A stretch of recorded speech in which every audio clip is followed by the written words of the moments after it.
Khamzat Chimaev reveals some very worrying health information. Kamaru Usman's next fight might have gotten leaked, and Brendan Schaub versus Nate Diaz might actually be a thing now. It all started when Brendan Schaub opened up about his struggles after the UFC and talking about their antitrust lawsuit going on. For a full explanation on that video, click the link in the corner of the screen right now. But in this clip, we see Brendan Schaub getting kind of emotional talking about life after the UFC, and Nate Diaz decided to tweet out and said, "Brendan, the big old pussy Schaub." Now, about a week or so later, Brendan Schaub went on his podcast, The Schaub Show, to talk about Nate Diaz, and he went absolutely off, saying he could literally beat up Nate Diaz any day of the week, and also claims Nate Diaz is only using his name for relevancy. This is just internet gossip, right? This gets him trending. He doesn't have a lot going on. Didn't get paid for the Masvidal fight. Probably doesn't know what he's gonna do next. That's social media. This isn't real. Because here's what's real. I will fuck you up. That's real. I'm not asking for this. I don't want to fuck him up. End of the day, if he walked in right now, I said, Chin, Case, can you guys leave? Only one of us is gonna walk out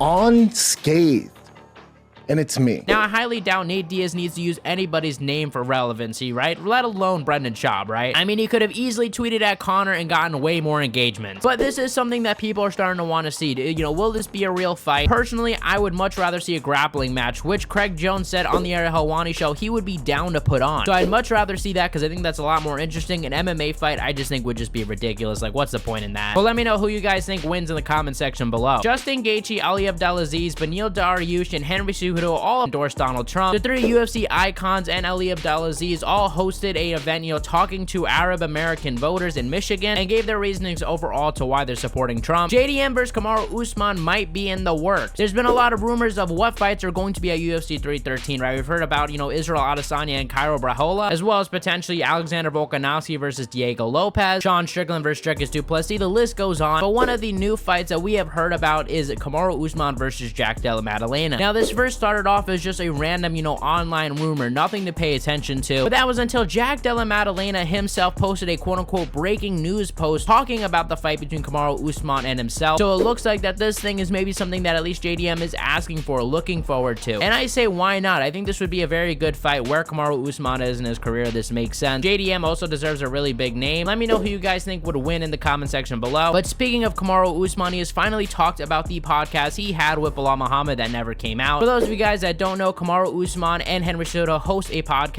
called Pound for Pound. Now, on the podcast about a few months ago, Belal Muhammad was invited to be on, and this episode has never came out. Why, you guys might ask? This is because, according to Belal Muhammad, there was a heated argument between him and Usman. And this podcast sucks, if I'm being honest with you. If you guys could watch it and listen to both of them. I went on there and, bro, it was awful. I hope they release it because it was kind of embarrassing for Kamaru, but I mean, I'm assuming that's why he's not releasing it. Now, Usman hasn't really talked about this much, but finally gave a response, basically talking very little about the details, but did say he was open to the possibility of releasing this podcast at some point. It's what it is. We hear you fans, and like I said, we will definitely drop the interview if it's we get really low on content.